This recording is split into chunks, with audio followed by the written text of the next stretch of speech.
কাজ করছে সারা দেশে। আপনারা জানেন 4000-এর মতো আমাদের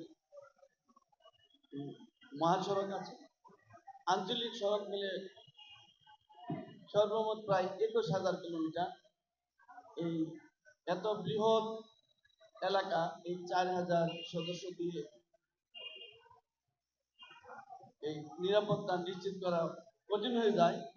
তারপরে আমরা আমাদের যেহেতু সাথে সেনাবাহিনীর ভাইরা আছেন, আমাদের র্যাবের সদস্যরা আছেন, আমাদের অন্যান্য ইউনিটের সদস্যরা আছেন, আমরা সবাই মিলে আমরা সমন্বিতভাবে আজকে এই সামনে যে ঈদ যাত্রাকে সত্যিদায়ক করার জন্য আমরা নিরলসভাবে কাজ করে যাচ্ছি।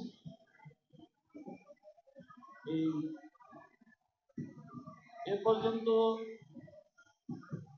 ঈদ যাত্রা ভালো হয়েছে, তবে এবারে একটু ভিন্ন যে বৃষ্টি হচ্ছে। যদিও রেডি সিজন সামনে, কিন্তু আমি বলবো যে ওই ইয়ের মতোই বর্ষাকালের মতো ওই বৃষ্টি হচ্ছে। এই বৃষ্টির কারণে এবারে একটু আপনার দুর্ঘটনা, বেশ কিছু দুর্ঘটনা ঘটে গেছে। আপনারা জানেন, আমরা দুর্ঘটনা রোধকল্পে আমরা বিভিন্ন টোল প্লাজা, বিভিন্ন বাস স্ট্যান্ড এবং গুরুত্বপূর্ণ জায়গায় আমরা মাইকিং করছি সচেতনামূলক ভাবে, যাতে দুর্ঘটনা রোধ করা যায়। তারপরে আমি আজকে আপনাদের মাধ্যমে আমি বিশেষ করে ওই ড্রাইভার ভাইদের জন্য আমি একটা মেসেজ দিতে চাই। সেটা হলো যে আপনারা যদি অসুস্থ হন অথবা যদি ঘুম ঘুম চোখে আপনারা ড্রাইভিং করবেন না। আর স্পিড কন্ট্রোল রেখে আপনারা ড্রাইভিং করবেন। আপনারা মনে রাখবেন, আপনাদের ভূমিকা কিন্তু অত্যন্ত গুরুত্বপূর্ণ। আপনাদের সামান্যতম অসতর্কতার কারণে বড় ধরনের একটা দুর্ঘটনা ঘটে যেতে পারে। আর যাত্রী সাধারণের উদ্দেশ্যে আমি বলবো, আপনারা জীবনের ঝুঁকি নিয়ে যাত্রা কোনো গাড়িতে উঠবেন না। গাড়িতে ওঠার আগে আপনারা গাড়িতে ফিটনেস আছে কিনা বা গাড়ির অবস্থা দেখে যদি দেখেন যে জীর্ণ তাহলে ওই গাড়িতে উঠবেন না। আর যাত্রাপথে অপরিচিত কোনো লোকের কাছ থেকে কোনো কিছুই খাবেন না। আর মালিক সমিতির সাথে আমাদের মিটিং হয়েছে, একাধিক মিটিং হয়েছে। তারা আমাদের কথা দিয়েছে তারা ফিটনেসবিহীন গাড়ি রাস্তায় চালাবেন না। তারপর আপনারা যারা আছেন আপনারাও আমরা সবাই সমন্বিতভাবে আমরা চেষ্টা করব যাতে ফিটনেসবিহীন গাড়ি না চলে। আমরা যদি সবাই সমন্বিতভাবে চেষ্টা করি তাহলে আমার মনে হয় এবারে ঈদ যাত্রা ভালো হবে। আর এ পর্যন্ত যানজট যেগুলো আছে আপনারা জানেন, আমরা যানজটগুলো নির্ধারিত করেছি। এখানে প্রায় কিসের মতো 7-8টি জায়গা আমাদের আছে। আপনার খানা খুন্দে ভরা আমরা রুট অ্যান্ড হাইওয়ে বলেছি। তারা সর্বাত্মক চেষ্টা করছে, হয়তো তারপরে হয়তো কিছুটা যাত্রাপথে আপনাদের কষ্ট হবে। আর আপনার দুর্ঘটনা প্রবণ এলাকা প্রায় 285। এখন এই দুর্ঘটনা প্রবণ এলাকা যাতে নির্ধারিত যায় সেটাতে কিন্তু আমরা একটু কাজ করেছি। আমাদের একটা পুলিশ হাইওয়ে পুলিশের একটি ওয়েবসাইট আমরা এ মাসে লঞ্চ করেছি। আপনারা যদি সেখানে জানেন কিনা, আপনাদের কি জানা আছে কিনা জানি না, highwaypolice.com.pd এখানে যদি যান যে আপনারা দেখতে পাবেন। এখানে আমরা আপনাদের সেবা দেওয়ার জন্য বেশ কতগুলো এখানে সেবার কার্যক্রম আমরা হাতে নিয়েছি, আপনারা সেটা দেখতে পাবেন। এখানে দুর্ঘটনা প্রবণ এলাকাটাও এখানে দেওয়া আছে। সেখানে দেখলে আপনারা যদি যাত্রাপথে যদি এই দুর্ঘটনা প্রবণ এলাকায় যান তাহলে দেখবেন যে লাল ব্লিঙ্ক হবে, লাল রঙের। আপনারা এটা দিয়েও আপনারা এই করতে পারবেন, এই দুর্ঘটনা কবলিত এলাকা কোনটা এটা আপনারা জানতে পারবেন। আর এ পর্যন্ত আমরা যেটা করেছি, আমাদের হাইওয়ে সংশ্লিষ্ট 229টি হাট আছে। ধরুন বপসুর হাট, এর মধ্যে গুরুত্বপূর্ণ এবং স্থায়ী হাট আছে 54টি। আর আমি আশা করছি যে আমাদের যে প্রস্তুতি তাতে আমরা এবারে ভিড় স্বাচ্ছন্দ্য পূর্ণ হবে, তারপরে আপনার যানজট মুক্ত হবে, স্বাচ্ছন্দ্য হবে এবং নির্মূল হবে, এই আনন্দমুক্ত হবে। আমি আর বেশি কথা বলছি না, হয়তো আপনাদের একটু প্রশ্ন করবেন, এই কারণে আমি আপনাদের কাছে ছেড়ে দিচ্ছি। এখন আপনারা কিছু বলতে পারেন।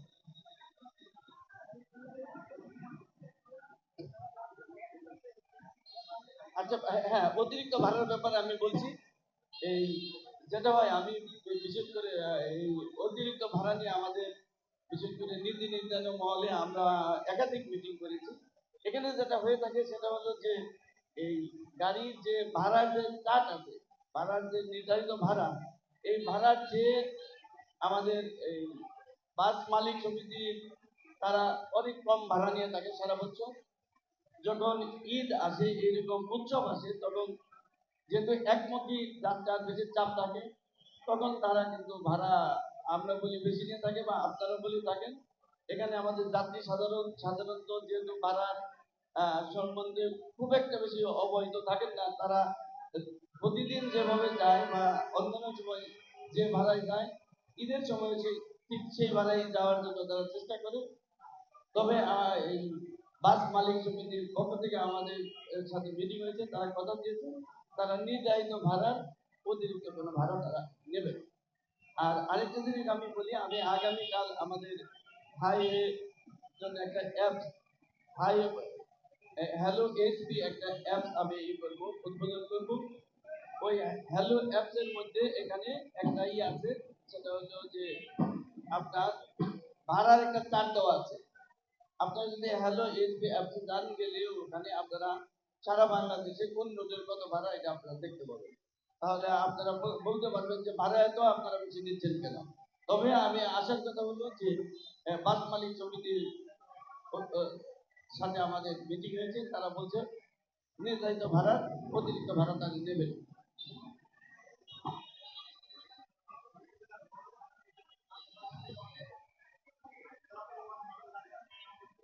জি জি, আপনারা ধন্যবাদ আপনার এই প্রশ্নের জন্য। আপনারা দেখেন, এই থ্রি হুইলার আমাদের এখন ডলার কাটা হয়ে গেছে। এ পর্যন্ত 40 লক্ষের অধিক থ্রি হুইলার আমাদের হয়ে গেছে। হাইওয়েতে থ্রি হুইলার অবৈধ, হাইওয়ে আঞ্চলিক বা অন্যান্য রোডে কিন্তু এই থ্রি হুইলার বৈধ। এখন যেটা হয়েছে যে আমাদের জন্য যেটা প্রবলেম হয়ে গেছে, সমস্যা হয়ে গেছে, সেটা হলো এই থ্রি হুইলার আমরা কোনোভাবেই কন্ট্রোল করতে পারছি না। আমরা যথেষ্ট চেষ্টা করছি। তারপরে যেটা হয়েছে, আপনার রাস্তার যে রোড ইঞ্জিনিয়ারিং, এখানে কিছুটা রয়ে গেছে, ত্রুটি রয়ে গেছে। যেমন আমি যদি বলি, ঢাকা চিটাগাং রোডে 250 কিলোমিটারের যাওয়া আসা, তার মানে 500 কিলোমিটার মধ্যে 662টাই আছে ফিটার রোড আছে। এখন এই ফিটার রুট কিন্তু সরাসরি হাইওয়েতে ঢুকতে পারছে। এখন যদি এই রুট যদি ত্রুটিমুক্ত থাকতো, তার মানে যদি এখানে সার্ভিস রুট থাকতো, তাহলে এই 662টা রুট দিয়ে কিন্তু কোনো থ্রি হুইলারই আসতে পারতো না, তাহলে আমরা কন্ট্রোল করতে পারতাম। এটা আমাদের জন্য বেশ কষ্ট। আমরা যদি এটা ফিজিক্যালি যদি বলি আর কি, তাহলে এই 662টা পয়েন্টে 662 জন আমার পুলিশ ফোর্স কি করতে হবে, এখানে দাঁড় করাতে হবে, তাহলে আমি এটা কন্ট্রোল করতে পারবো। কিন্তু আমরা তো তাও পারছি না। আমরা তারপরে আমরা রুটস অ্যান্ড হাইওয়ে কর্তৃপক্ষের সাথে আমাদের মিটিং হয়েছে। তারা বলছে যে পরবর্তীতে যখন রুট কি হবে, ডেভেলপ হবে, তখন তারা সার্ভিস রুট রাখবে। সার্ভিস রুট রাখলে তাহলে এই থ্রি হুইলারের যে প্রবলেমটা, এটা অনেকাংশে সমস্যা হবে। তারপরে আমরা চেষ্টা করছি, আমরা দেখেন আমরা একেবারে সিনিয়র আমার এডিশনাল ডিআইজি লেভেলের অফিসাররা কিন্তু এখন রাস্তায় আছে। আমরা সবাই মিলে চেষ্টা করছি, আপনারাও চেষ্টা করবেন যে যত অ্যাক্সিডেন্ট হচ্ছে তার সিংহভাগ অ্যাক্সিডেন্টই কিন্তু এই দ্রুত গতি সম্পন্ন গাড়ির সাথে এই অল্প গতির গাড়ি সাথে যখনই কলিশন হচ্ছে, তখনই এই দুর্ঘটনা ঘটছে এবং প্রাণহানি হচ্ছে। আমরা চেষ্টা করছি আপনারাও চেষ্টা করবেন, আমরা সবাই মিলে সমন্বিতভাবে আমরা যেভাবেই হোক আমরা তিরুলার অন্তত হাইওয়েতে যাতে না আসে সে চেষ্টা আমরা করবো।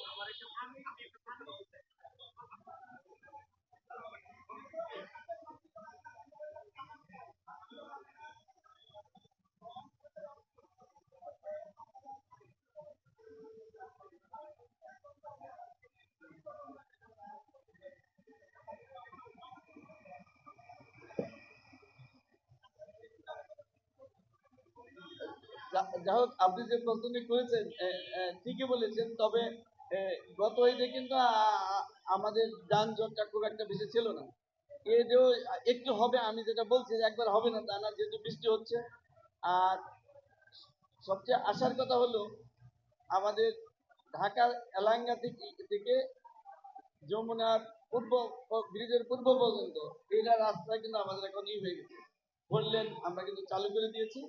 আর হলো হাটি কুমরুলের এখানে পূর্ব সাইডেও এখানেও একটা ফ্লাইওভার আমাদের অসম্পূর্ণ ছিল, এটাও সম্পূর্ণ হয়ে গেছে। এখন আমরা যেহেতু হাটি কুমরুলের ওইটুকু আমরা ক্লিয়ার করে দিয়েছি, আমরা আশা করছি যে এবারে যানজটটা এখন বন্ধ হয় নাই, আমার মনে হচ্ছে এইরকমই হবে। আজকে খুব চাপ থাকবে, কালকে একটু চাপ থাকবে, কারণ যেটা বলেছেন যে কাল থেকে বন্ধ, আমাদের গার্মেন্টসের কর্মীরা সংখ্যায় অনেক অধিক। তখন একসাথে কিন্তু অনেক অনেক সংখ্যক মানে বহু সংখ্যক লোক কিন্তু রাস্তায় চলে আসবে, তখন একটু চাপ হবে। এই চাপ যেভাবে হোক সামাল দেওয়ার জন্য আমরা মোটামুটি একটা পরিকল্পনা নিয়েছি। আমরা তখন যেভাবে হোক আমরা এই রুটে যদি সংকলন না হয়, আমাদের যে বিকল্প রাস্তা আছে তারপর বিকল্প রাস্তায় আমরা গাড়িগুলো করে আমরা করবো, বিশেষ করে ডাইভার্সন করে দেবো। যেমন যদি এদিকে খুব বেশি প্রেশার দেখি, তখন আমরা ঢাকা থেকে যে গাড়িগুলো উত্তরবঙ্গে যাবে এই গাড়িগুলোকে আমরা নবীনগর দিকে এই ডান দিকে না দিয়ে আমরা সরাসরি দিকে দেবো, মানিকগঞ্জের কালামপুরের দিকে দিব, কালামপুর দিকে মির্জাপুর হয়ে আমরা বাইপাস করে দেবো। তাতে আশা করছি যে হয়তো গতবারের চেয়ে এই বছর একটু চাপ বেশি থাকবে, বাট আমরা এটা করতে পারবো। সেভাবে আমরা মোটামুটি মেন্টালি রেডি, আমাদের ফোর্স রেডি আছে, আমরা মনে হচ্ছে এটা পারবো।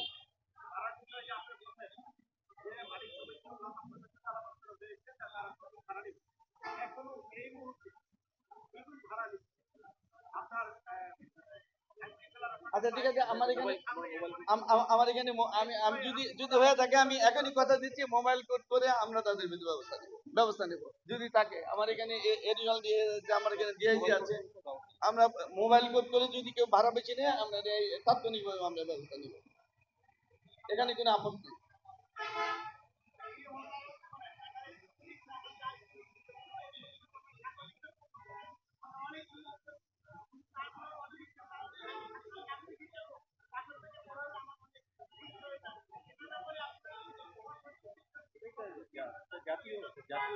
আপনি যেটা বলেছেন ঠিকই বলেছেন, এটা কিন্তু এখন আমাদের একটা জাতীয় সমস্যা। সত্যি কথা বলতে এটা আমাদের অনেক আগে উচিত ছিল, যখন যেহেতু এই অটো রিক্সা যেটা এই অটো রিক্সার পার্টসগুলি কিন্তু আমরা কিন্তু আমদানি করি।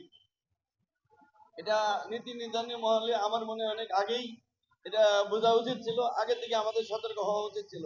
এখন যেহেতু আমরা সতর্ক হইনি, তবে আপনি দেখেন 40 লক্ষ গাড়ি, এই 40 লক্ষ গাড়ি কিন্তু একজনে চালায় না, চালায় একটা গাড়ি দিনে 2 পালায় 2 জনে চালায়, তার মানে 80 লক্ষ পরিবারের সাথে জড়িত। এখন যদি আমরা রাতারাতি এই 80 লক্ষ এই 40 লক্ষ গাড়ি বন্ধ করে দিই, তাহলে এই গাড়িগুলো কিন্তু মূল্য কিন্তু 1-1.5 লক্ষ টাকা একটা গাড়ি মূল্য, আমরা বন্ধও করতে পারছি না। এখন আমাদের বললামই এটা আমাদের জন্য গলার কাটা। এখন যেভাবে হোক আমরা যেটা করবো সেটা এটাকে অন্তত মহাসড়কে যাতে না আসতে পারে এই ব্যবস্থা করা, আর এটা যাতে শহরে ওইটা করছে, এটা আমাদের প্রত্যন্ত অঞ্চলে যেভাবে হোক আমরা এটা সমন্বয় করে আমার মনে হয় চলতে হবে। এটাকে আমরা যদি বাদ দিই তাহলে আর একটা জিনিস যেটা যেটা হলো আপনাদের মাধ্যমে আমি সবাইকে অনুরোধ করতে চাই, সেটা হলো যে যখন আপনারা অটো রিক্সায় আঞ্চলিক রুটে বা ছোট ফিডার রুটে উঠেন, আপনারা দয়া করে এই গাড়ি নিয়ে হাইওয়েতে আসবেন না, হাইওয়ে আসার আগে আপনারা গাড়ি ছেড়ে দেবেন। এই আপনাদের এটি আপনাদেরকে অনুরোধ।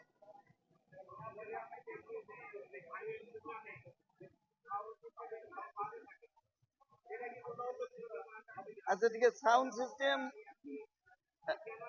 এটা যেহেতু যেহেতু একেবারে অস্থায়ী বরাবরই হচ্ছে।